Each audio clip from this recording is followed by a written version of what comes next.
Amber Nichols clutched her glass of champagne and scanned the luxurious ballroom, wondering why she had let her best friend talk her into being so early to the engagement party. She was the only guest aside from family members, the caterers still arranging elaborate seafood towers and the string quartet testing their instruments. Feeling awkward and underdressed despite the weeks spent shopping for the perfect dress, she retreated to a quiet corner, mentally rehearsing how she'd congratulate her childhood friend Sophia on her engagement to Marcus. Hiding already. A deep voice interrupted her thoughts, causing her to nearly spill her drink. Amber turned to find herself face to face with a tall man in an impeccably tailored suit.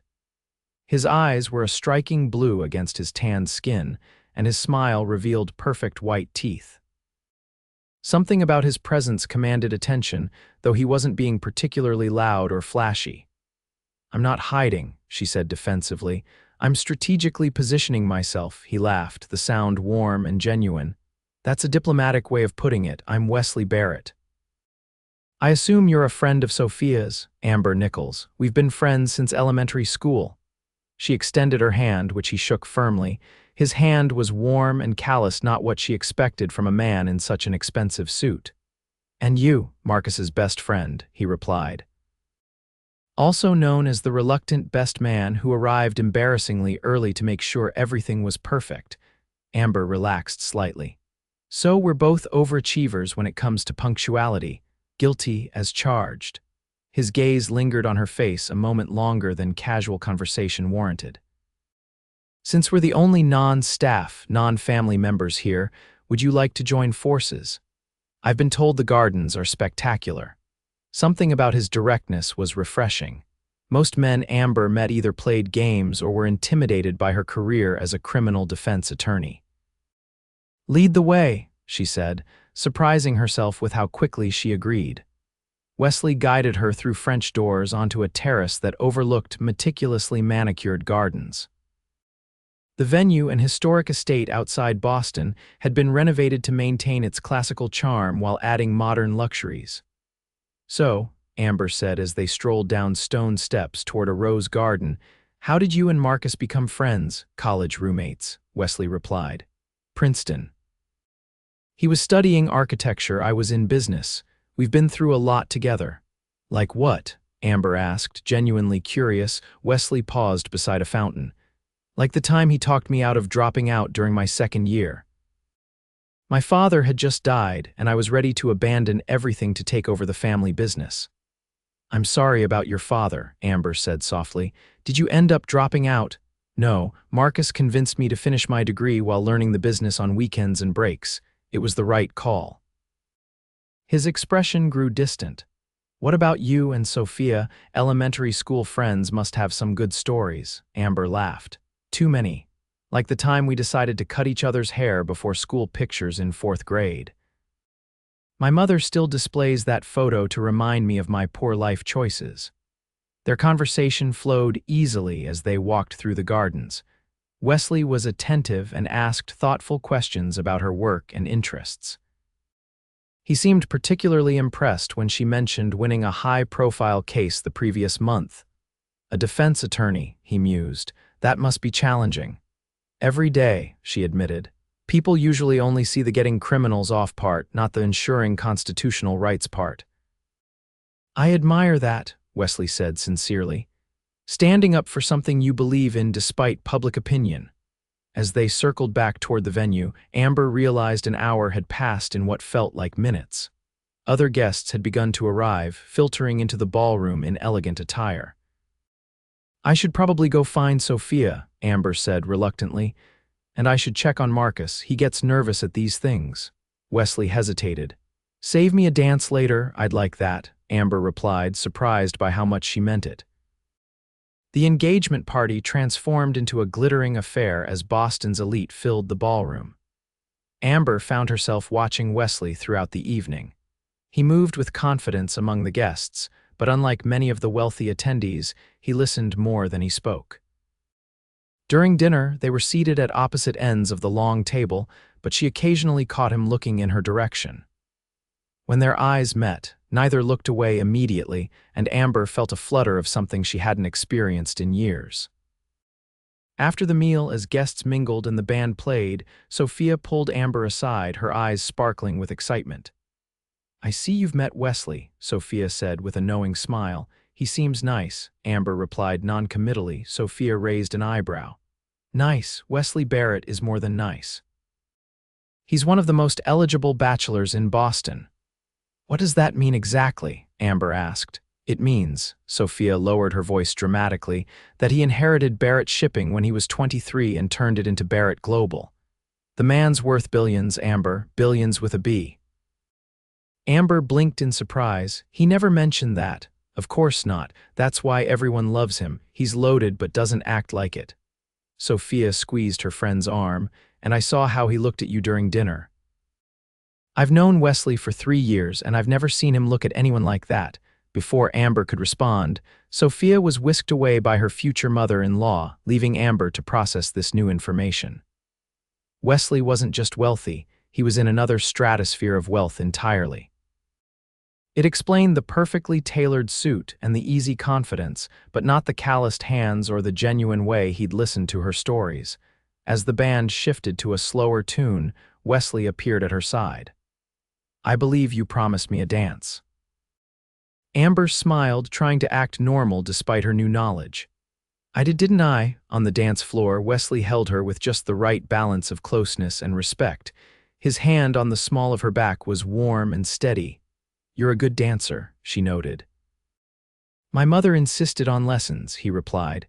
"Said no son of hers would stomp around a ballroom like a wounded buffalo." Amber laughed. "Sound advice. You seem different than earlier," Wesley observed. "Everything okay?" Amber decided honesty was the best approach. "Sophia just told me who you are." Wesley tensed slightly. "Ah, and now you see me differently. Should I?" she challenged. He studied her face. "Most people do." "I'm not most people." A slow smile spread across his face. "No, you certainly aren't." As they danced, Wesley shared more about himself, how he'd expanded his father's regional shipping company into a global logistics and transportation empire, his passion for maritime conservation, and his recent project building sustainable cargo vessels. Amber told him about her work defending those who couldn't afford quality representation, her dream of eventually becoming a judge, and her weekend hobby restoring vintage motorcycles. "Motorcycles?" Wesley looked genuinely surprised. "What do you ride?" "A 1972 Triumph Bonneville," she replied. "It was my dad's." "I have a 1968 Norton Commando," Wesley said, his eyes lighting up. "We should ride together sometime." The invitation hung between them, full of possibility. When the party wound down near midnight, Wesley walked Amber to her car. The night air was cool, and she shivered slightly in her sleeveless dress. Without hesitation, Wesley removed his jacket and draped it over her shoulders. "Thank you for making what could have been a tedious evening into something memorable," he said, "even though I'm just a regular person." Amber teased. Wesley stepped closer. "There's nothing regular about you, Amber Nichols," his voice lowered. "I'd like to see you again, properly, not as fellow wedding party members." Amber felt her heart race. "I'd like that too." He reached into his pocket, pulled out his phone, and handed it to her. "Your number." After she entered her contact information, Wesley took her hand and pressed a kiss to her knuckles. "Good night, Amber."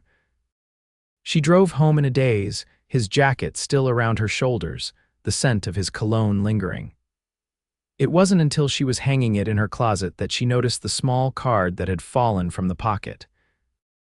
It was Wesley's business card, simple and elegant. Wesley Barrett, CEO, Barrett Global. She turned it over and found a handwritten note. "In case you change your mind about that ride." The next morning, Amber woke to a text message. "Good morning. Does Sunday work for that motorcycle ride?" "I know a coastal route with great seafood at the end." Wesley, she smiled and typed back. "Sunday works. Send me the details." By Sunday morning, Amber had cycled through a dozen outfits before settling on practical riding jeans, boots, and a leather jacket. When Wesley pulled up in front of her apartment building on his vintage Norton, she momentarily forgot how to breathe. He wore faded jeans, a white t-shirt, and a worn leather jacket that looked like it had seen countless adventures. His helmet was tucked under one arm and his hair was slightly tousled. "Ready," he called, his smile infectious. Amber grabbed her helmet and keys. "I'll follow you." Wesley's eyes widened appreciatively when she led him to her meticulously restored Bonneville. "Beautiful machine," he said, running a hand along the chrome tank. "You did this yourself." "Every bolt," she confirmed proudly. They rode north along coastal roads, the October air crisp and the ocean views spectacular. Wesley rode confidently, but never recklessly, occasionally signaling for her to pull alongside when the roads widened to point out particularly beautiful vistas or historic landmarks. After 2 hours, they arrived at a weathered clapboard restaurant perched on a rocky outcropping above the Atlantic. Inside, it was simple but charming, with panoramic windows showcasing the dramatic coastline. "Best lobster rolls in New England," Wesley promised as they settled at a corner table. He was right. The food was exceptional, and their conversation flowed as easily as it had at the engagement party. Wesley asked about her cases, genuinely interested in the legal challenges she faced. Amber found herself sharing stories she rarely told anyone, the clients she believed in who'd been failed by the system, the small victories that kept her going through the difficult days. "What about you?" she asked. "Running a global corporation can't leave much room for a personal life." Wesley's expression turned thoughtful. "That's the challenge, isn't it? Finding balance." He twisted his water glass slowly. "My father never mastered it. He built the company but missed most of my childhood. When he died, I promised myself I'd do things differently." "How's that working out?" "Some days better than others," he admitted. "I've structured the company to run without my constant oversight, good people in key positions. It gives me freedom many executives don't have. Freedom to pursue vintage motorcycles and coastal rides with women you barely know," Amber teased. Wesley's eyes locked with hers. "Freedom to pursue what matters." Something in his tone made her heart skip. After lunch, they walked along the beach, talking about everything and nothing: favorite books, worst movies, childhood dreams. Wesley told her about growing up as an only child with the weight of a family legacy, and Amber shared stories of her boisterous household with 3 brothers. "Do you ever miss the noise?" Wesley asked as they sat on a driftwood log, watching waves crash against the shore. "Sometimes," she admitted. "My apartment can feel too quiet, but then I remember sharing a bathroom with 3 teenage boys and the nostalgia fades quickly." Wesley laughed, then grew serious. "I always wanted siblings. The Barrett house was formal, lots of space, not much laughter." Amber studied his profile: strong jaw, straight nose, eyes focused on the horizon. Despite his wealth and position, there was a solitary quality about him that tugged at her heart. "It's not too late, you know," she said softly, "to fill a house with laughter." His eyes met hers, intense and searching. "No," he agreed, "it's not too late." The ride back was filled with comfortable silence and shared glances at traffic stops. When they reached Amber's apartment building, neither seemed eager to end the day. "Coffee," she offered impulsively. "I make a mean espresso." Wesley's smile was answer enough. Her apartment was modest but warm, bookcases overflowing with legal texts and classic literature, a small balcony filled with potted herbs, and photographs of family and friends covering one wall. Wesley moved through the space with interest, examining her books and pictures while she prepared coffee. "Your family looks close," he commented, studying a photo of Amber surrounded by her brothers at her law school graduation. "We are," she confirmed, handing him a cup. "Loud, opinionated, and fiercely loyal." "And what would they think of you spending the day with someone like me?" he asked carefully. Amber leaned against the counter. "Someone like you, a billionaire CEO." He said it matter-of-factly, without pride or apology. "They'd care more about how you treat me than what's in your bank account," she replied honestly. "My father would check your oil level and tire pressure on that Norton before he'd ask about your business." Wesley laughed. "I like them already." They talked until evening, sitting on her small couch as daylight faded and streetlights came on outside. When Wesley finally stood to leave, he looked reluctant. I have to fly to Singapore tomorrow, he said. A week of meetings I can't reschedule. I understand, Amber replied, though she felt a surprising disappointment. Your empire awaits, Wesley took her hand. I'd like to call you while I'm gone. I'd like that too. He leaned down slowly, giving her time to pull away. Instead, Amber tilted her face up to meet his. The kiss was gentle at first, a question more than a demand. When she responded, his arms encircled her waist, pulling her closer as the kiss deepened. Amber felt herself melting against him, her hands sliding up to his shoulders. When they finally parted, both were slightly breathless. I should go, Wesley said reluctantly, his forehead resting against hers. Before I don't want to, Amber nodded, understanding exactly what he meant. At the door, he kissed her once more, briefly but with promise. A week, he said. I'll be counting the days. True to his word, Wesley called every day from Singapore, despite the 12-hour time difference. Sometimes it was just a quick check-in during his breakfast, which was her dinner, or longer conversations when their schedules aligned. They learned more about each other in those calls. Wesley's dream of revolutionizing shipping with zero-emission vessels, Amber's volunteer work with a legal aid clinic, their shared love of classic films and spicy food. On the evening before his return, Wesley called later than usual. Amber was already in bed when her phone rang. Sorry it's so late, he said, his voice sounding tired but happy. The final contract negotiations just finished. Good result, she asked, settling against her pillows. Better than expected, Wesley replied. We're partnering with a Singaporean engineering firm to develop hydrogen fuel cells for our new fleet. That sounds important, Amber said, smiling at his enthusiasm. It is, he confirmed. But right now all I can think about is seeing you tomorrow. Her heart fluttered. What did you have in mind? Pack a bag, he said mysteriously. Casual clothes, something nice for dinner, and a swimsuit. I'll pick you up at noon. Amber raised an eyebrow even though he couldn't see it. That's intriguingly vague. Trust me. The question held more weight than the simple words suggested. Yes, she answered, surprising herself with how true it was. The next day, Wesley arrived precisely at noon, looking refreshed despite his long international flight. When Amber opened her door, he pulled her into a kiss that made the past week of separation feel like an eternity. I missed you, he murmured against her lips. Show me how much, she whispered back, deepening the kiss. Eventually, they made their way to his car, not the flashy sports car she might have expected from a billionaire, but a classic Land Rover Defender, well-maintained but clearly used for actual adventures. Where are we going? Amber asked as they drove north out of the city. My place, Wesley replied. Well, one of them.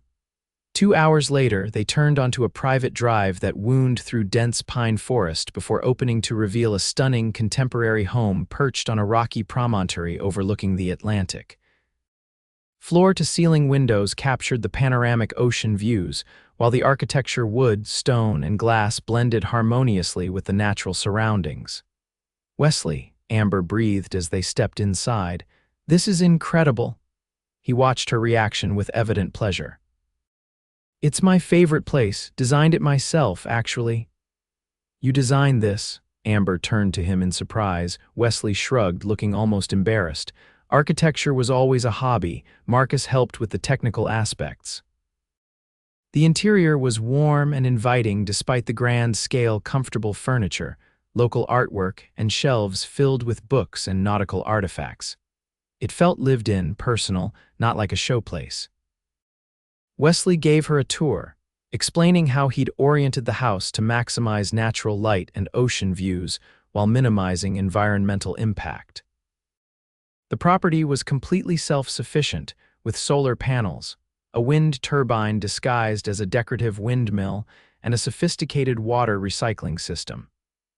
Most weekends I'm here, not in the city, he explained as they stood on the deck overlooking a private cove below.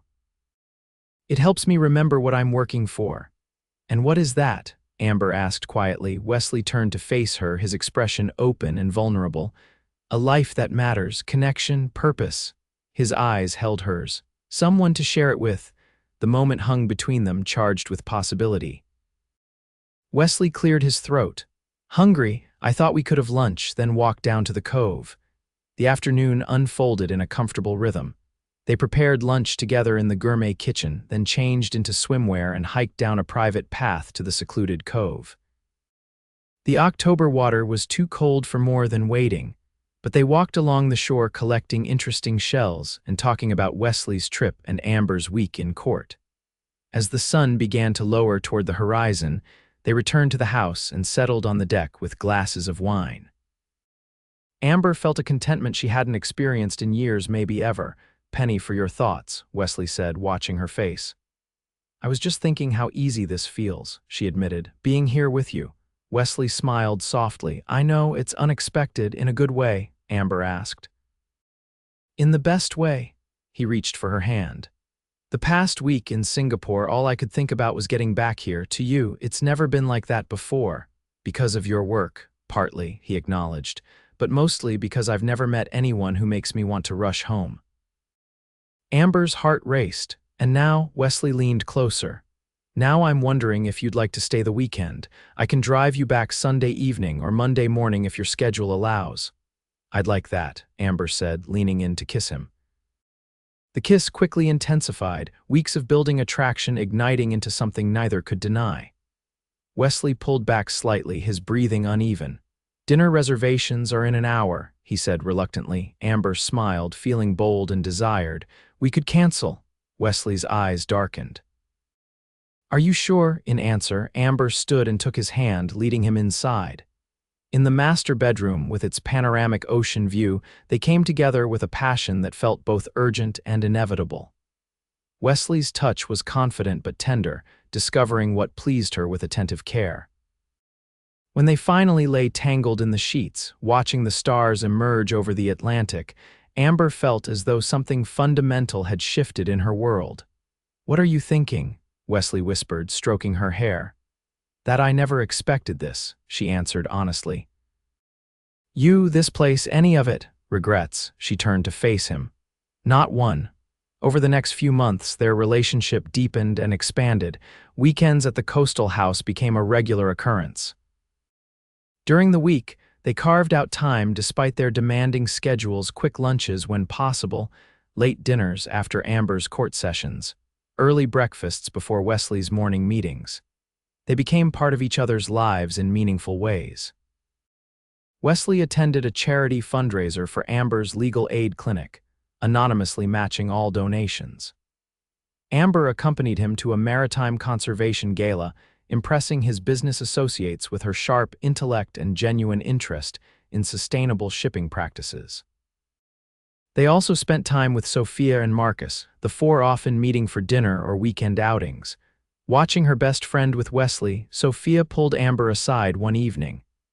"I've never seen him like this," Sophia said, nodding toward Wesley, who was deep in conversation with Marcus. "He's different with you, lighter." "Is that good or bad?" Amber asked, half joking. "It's wonderful," Sophia replied seriously. "Wesley has always been generous and kind, but there was a remoteness to him, like he was holding part of himself back. He doesn't do that with you." As winter arrived, they established comfortable routines.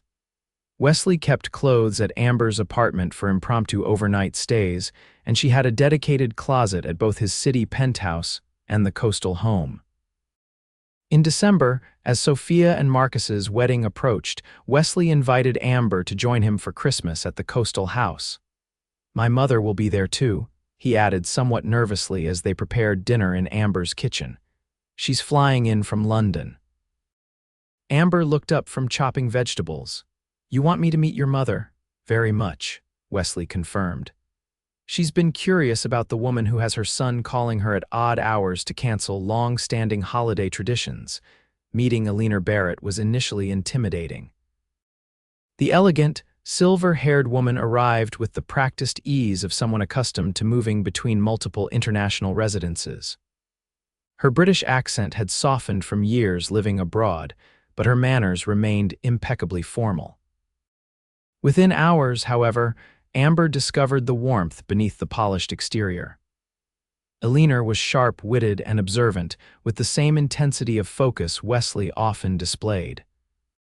By Christmas Eve, They were comfortable enough that Eleanor shared embarrassing stories of Wesley's childhood while they prepared holiday dinner together.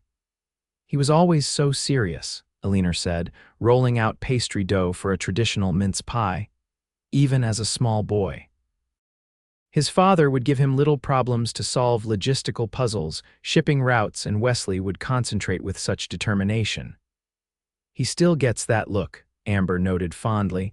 "When he's working through something complex." Eleanor's eyes softened. "You know him well." "I'm learning," Amber replied.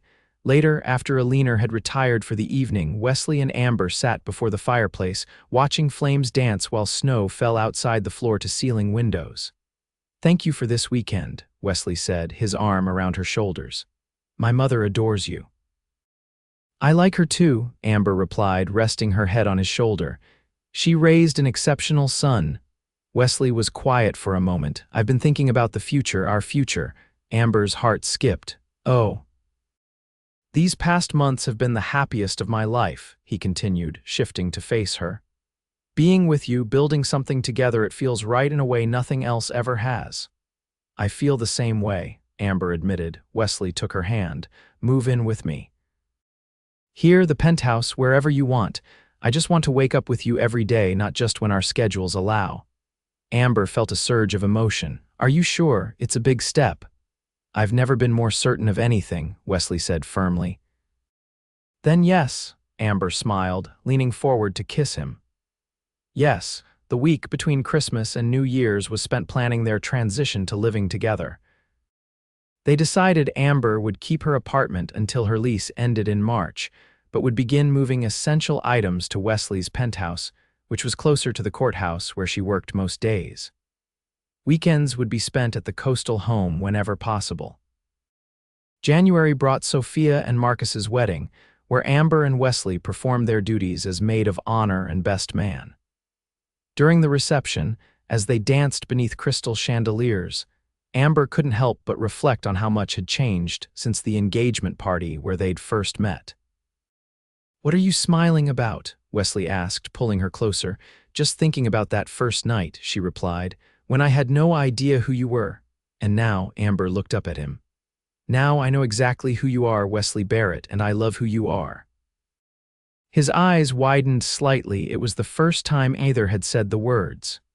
"I love you too, Amber," he replied, his voice low and certain. "More than I thought possible." In February, as they settled into their new living arrangement, Amber faced a challenging case defending a young man wrongfully accused of armed robbery. The evidence was circumstantial, but the prosecutor was aggressively pursuing maximum charges. For 2 weeks, she worked grueling hours preparing his defense. Wesley supported her completely, ensuring she ate proper meals, creating a quiet workspace in the penthouse, and listening as she worked through legal strategies late into the night. When she won an acquittal, he was waiting outside the courtroom with a subtle thumbs up that meant more than any elaborate celebration could have. That evening, as they walked along the waterfront near their building, Wesley stopped suddenly. "I have something for you," he said, reaching into his coat pocket. Amber raised an eyebrow. "What's the occasion?" "No occasion," Wesley replied, producing a small velvet box. "Just the right moment." Amber's breath caught as he opened the box to reveal an elegant emerald-cut diamond set in platinum, flanked by smaller sapphires. "Wesley," she whispered. He took her hand. "I had this whole speech planned, but now all I can think is how much I love you and how much I want to build a life with you." He dropped to one knee on the snow-dusted path. "Amber Nichols, will you marry me?" "Yes," she answered without hesitation. "Absolutely yes." As he slipped the ring onto her finger and stood to kiss her, snowflakes began to fall gently around them, as if nature itself were celebrating their commitment. They were married the following September at the coastal house, with only family and close friends in attendance. Sophia served as Amber's matron of honor, and Marcus stood beside Wesley as best man. The ceremony took place on the deck overlooking the Atlantic, with the late afternoon sun casting a golden glow over the proceedings. At the reception, Wesley surprised Amber by unveiling architectural plans for an addition to the coastal home, a dedicated legal library and office space where she could work on pro bono cases for the foundation they had established together, providing quality legal representation to those who couldn't afford it. "Now we both have our purpose here," he said, his eyes shining with love and pride. Later that evening, as they danced under the stars on the same deck where they'd exchanged vows, Amber marveled at how completely her life had transformed in just 1 year. "Happy?" Wesley asked, noticing her thoughtful expression. "Beyond words," she replied, resting her head against his chest. "It still seems unreal sometimes that I went to a friend's engagement party and found the love of my life." Wesley's arms tightened around her. "The best decision I ever made was arriving unfashionably early that night. And the best decision I ever made was saying yes to a garden walk with a stranger in an expensive suit," Amber replied, tilting her face up for a kiss. As the ocean waves provided a rhythmic soundtrack to their first dance as husband and wife, both knew with absolute certainty that what they had found together, love, partnership, shared purpose, was worth more than all the wealth in the world.